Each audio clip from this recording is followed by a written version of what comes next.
ఎందుకు కొన్నావు బండి? వేస్ట్, దీన్ని పడేసి అనవసరంగా 3,000 ఇచ్చినావు ఆయనకి ఎవరికో. సో అట్లాంటి మిస్టేక్స్ మీరు ఎప్పుడు చేయొద్దు. దీని సామాన్లు దొరకవు అది ఇది అని మస్తు మాట్లాడతారు, కానీ అన్నీ దొరుకుతాయి. ఇది నా 2003 మోడల్. తెలియదు కదా నాకు, ఉన్నది అంటే చెప్పిన అరే ఛత్రి బైక్ ఎవరు నడుపుతాడు రావే అని అన్న. నేను ఈరోజు ఆ బండి నడిపేటోని కాదు, మీకు ఇట్లా చెప్పేటోని కూడా కాదు. అది వేసుకున్నా, స్టార్ట్ అయిపోదాం ఇంకా హాస్టల్ నుంచి.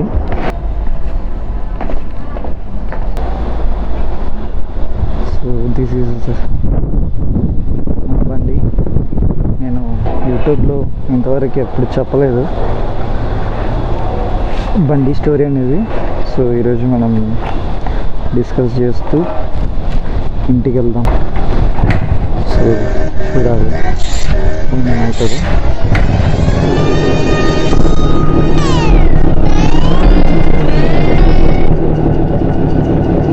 బైక్ స్టార్ట్ చేసిన తర్వాత we should wait for 1 minute అనమాట.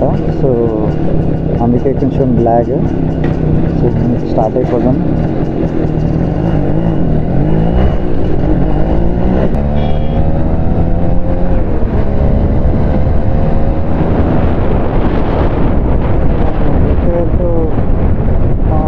కాలేజ్ కూడా చూపిస్తా. మేబీ నాయిస్ అనేది రావచ్చు, బికాజ్ నా హెల్మెట్కి అది కింద కవర్ అనేది లేదు. సో మేబీ వస్తే రావచ్చు.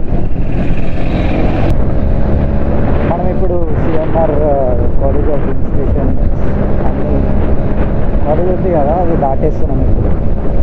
అండ్ దాటిన తర్వాత నేను ఇంకా డైరెక్ట్ ఒక స్పాట్ చూసేసుకొని అక్కడ దీని స్టోరీ అనేది ఎక్స్ప్లెయిన్ చేస్తాం. So without any late, delay అవ్వకుండా. సో మొత్తం ట్రాఫికే ఉంటుంది, అనవసరంగా నా ఛార్జింగ్ బొక్క. సో ఒక స్పాట్ చూసేసుకొని అక్కడ పెట్టేస్తాం, ఓకేనా. బండి సో 3,000కి తీసుకున్నాను నేను ఈ బైక్. యాక్చువల్గా అప్పుడు ఒక ఫోటో డిస్ప్లే చేస్తా, అట్లుండే ఆ సిచ్యువేషన్. ఈ డోమ్ అనేది దీనిది కాదు, ఇది నాకు రావడమే ఇట్లా వచ్చింది. కానీ డోమ్ లైట్ దాన్ని కాదు. ఇవేమో బై డిఫాల్ట్ కంపెనీ నుంచి వచ్చిన ఇండికేటర్సే. అండ్ వీల్స్ టైర్స్ వచ్చేసి నేను చేంజ్ చేయించిన. Everything is default in this bike. మొత్తం డిఫాల్ట్ అంటే మనకి షోరూమ్ నుంచి ఎట్లా వస్తుందో అట్లే ఉంది. నేను ఇండికేటర్స్ తీసి పాడేసిన, గలీజ్గా అనిపిస్తుందని. సో ఇది నా 2003 మోడల్. ఏం లేదు, జస్ట్ డిఫాల్టే ఉంది, ఏం అంత చేంజెస్ అయితే ఏం చేయలేదు. సో నేను ఇంటికి వెళ్ళి కూర్చొని మనం డీటెయిల్గా డిస్కస్ చేద్దాం దీని స్టోరీ. అండ్ మీకు ఒకసారి క్లియర్గా దీని సౌండ్ అనేది వినిపిస్తా. ఇది కూడా డిఫాల్టే, నేనేం చేయలేదు. అంటే లైక్ కొంతమంది మఫ్లర్స్ చేంజ్ చేస్తుంటారు, అవన్నీ నేనేం చేయలేదు.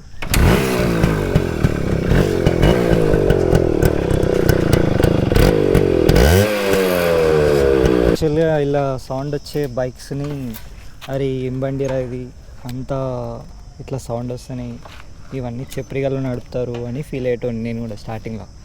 బికాజ్ మనకు తెలియదు కదా ఆ బైక్ ఎట్లా ఉంటుందో, ఆ ఫీల్ ఎట్లుంటుందో. సో అట్లా అనుకునేటోని నేను. అట్లా అనుకొని ఒకరోజు మా ఫ్రెండ్ వచ్చిండు నా దగ్గరికి. వాని దగ్గర RX 100 ఉంది. RX 100 ఉన్న విషయం నాకు తొందరగా అయితే తెలియలేదు. ఆఫ్టర్ ఏ లాంగ్ టైం తెలిసింది నాకు అది కూడా. సో నా ఫస్ట్ ఎక్స్పీరియన్స్ RX 100 అనమాట. సో RX 100 పైన చాలా ఇష్టం నాకు. నేను RX 100 తీసుకుందాం అనుకున్నా, బట్ నాకు ఇది దొరికింది కాబట్టి తీసుకున్నా. అండ్ ఆ స్టోరీ ఎట్లా స్టార్ట్ అయిందంటే, ఒక ఆల్ ఆఫ్ ది సడన్ మేము ఒకరోజు సడన్గా అంటే స్ట్రేంజర్ లాగా కలిసినాం. సో అరే నీకు RX 100 తెలుసా అంటే నాకు తెలియదు బాగా అన్నాను. అంటే తెలియదు కదా నాకు, ఉన్నది అంటే చెప్పిన అరే ఛత్రి బైక్ ఎవరు నడుపుతాడు రావే అని అన్నా. ఒకసారి నువ్వు నడిపి చూడు నీకు తెలుస్తుంది అన్నాడు. సో ట్రై చేస్తే పోలే మరి అని నేను ఒకరోజు డ్రైవ్ చేసిన దాన్ని. అసలు ఐ కాంట్ ఎక్స్ప్రెస్, అట్లా అనిపించింది నాకు, చాలా మంచిగా అనిపించింది. బికాజ్ ఆ సౌండ్ అనేది కొంచెం ఎక్కువ అనిపిస్తుంది. బట్ సౌండ్ విషయాన్ని పక్కన పెడితే పర్ఫార్మెన్స్ మాత్రం ఘోరం ఉంటుంది. అండ్ అందరికీ తెలియదు, అందరు బైకర్స్కి తెలియదు ద పవర్ ఆఫ్ 2 స్ట్రోక్స్. ఎవరైతే నడిపి మెయింటైన్ చేసి ఉంటారో వాళ్ళకే తెలుసు. And this is totally vintage bike. చూడడానికి క్లాసిక్గా అనిపిస్తుంది. That's why I'm falling with this. And ఇప్పటివరకు మెయింటైన్ చేయాల్సిన కారణం ఏంటంటే అదే, క్లాసిక్గా ఉంటుంది, యూనిక్గా ఉంటుంది అనే ఒక్క situation. And performance I love it. అందుకే ఏమాత్రం వెనకాడకుండా 9 months ఆగి రీబిల్ట్ చేసిన ఈ బైక్. సో ఇంటికి వెళ్ళాక ఇంకా డీటెయిల్గా చెప్తా, ల్యాగ్ చేయకుండా చిన్నగా చెప్పేస్తా, ఓకేనా?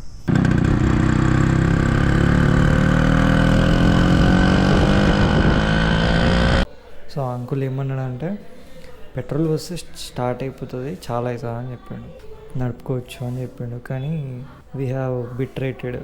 అది డబ్బులు ఇచ్చిన తర్వాత తెలిసింది మాకు చాలా ప్రాబ్లం ఉంది బండి లోపల. మొత్తం సర్వీసింగ్ చేయాలి, బండి మొత్తం కొత్త దానిలాగా చేయాలి. దానికి మా ఫ్రెండ్ సహాయం చేసిండు, వరుణ్. Thank you Varun. నువ్వు కూడా ఆ రోజు చూసుకోకపోతే మేబీ ఈరోజు నా దగ్గర బండి ఉండకపోయేది. వాడు కొంచెం చూసుకొని చేపించేటట్లే చేసిండు.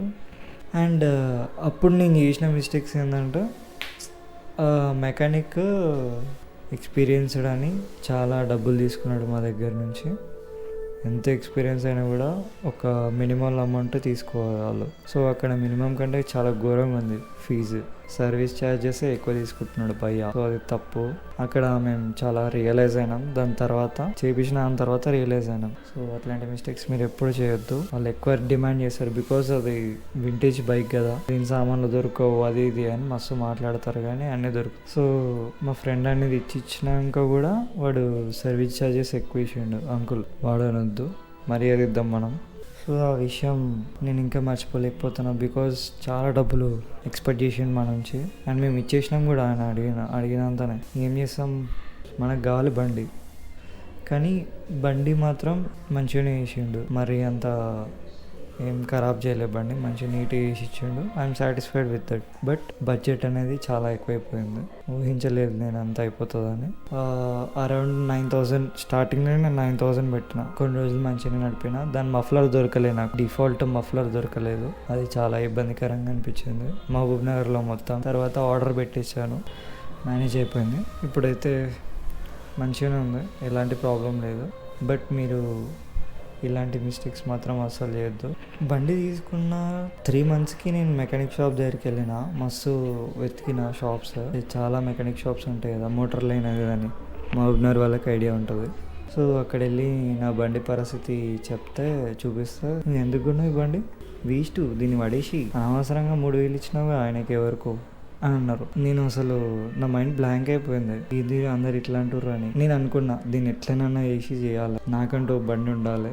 మ్యాక్సిమం నాకు ఎంత వీలైతే అంత నేను సేవింగ్ చేసుకున్న డబ్బులతోటే మేనేజ్ చేసేసి. అంటే సేవింగ్స్ అంటే మన వాళ్ళు ఇచ్చిండ్రు కాబట్టి నేను సేవ్ చేసి, దాని తర్వాత కూడా మా మమ్మీ మా డాడీ కూడా కొంచెం హెల్ప్ చేశారు. వాళ్ళు లేకపోతే వీ కాంట్ రైట్. సో అట్లా అయిపోయింది మొత్తానికి. బట్ ఫైనల్లీ నేను బిలీవ్ అంటే గట్టిగా అనుకున్నా కాబట్టి అయ్యింది.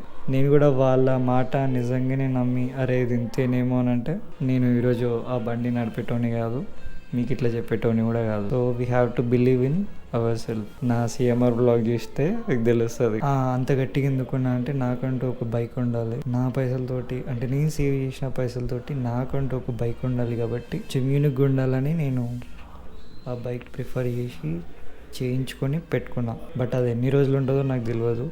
ఉన్నంత వరకు మాత్రం చాలా మంచిగా పెట్టుకుంటా. And thank you for supporting me. Nearly we are at 300 subscribers. చాలా సంతోషంగా ఉంది నాకు. చాలా మంది వేరే యూట్యూబర్స్ని చూస్తుంటే they are putting very more efforts on that.